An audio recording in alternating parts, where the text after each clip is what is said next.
அஸ்ஸலாமு அலைக்கும் ரஹ்மத்துல்லாஹி வபரகாத்துஹு.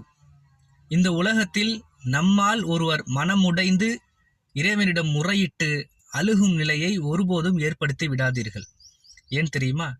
ஏனென்றால் நம்முடைய தூதர் முஹம்மது நபி ஸல்லல்லாஹு அலைஹி வஸல்லம் அவர்கள் கூறினார்கள், அநீதம் செய்யப்பட்டு பாதிக்கப்பட்டவரின் பிரார்த்தனைக்கு ஒவ்வொருவரும் அஞ்சிக் கொள்ள வேண்டும் என்றும், அவ்வாறு பாதிக்கப்பட்டவன் நம்மை படைத்த ரப்புல் ஆலமீன் அந்த அல்லாஹ்விடத்தில் கையேந்தி விட்டால் அவனுக்கும் அந்த அல்லாஹுக்கும் இடையில் எந்த திரையும் இல்லை என்று முஹம்மது நபி ஸல்லல்லாஹு அலைஹி வஸல்லம் அவர்கள் கூறினார்கள்.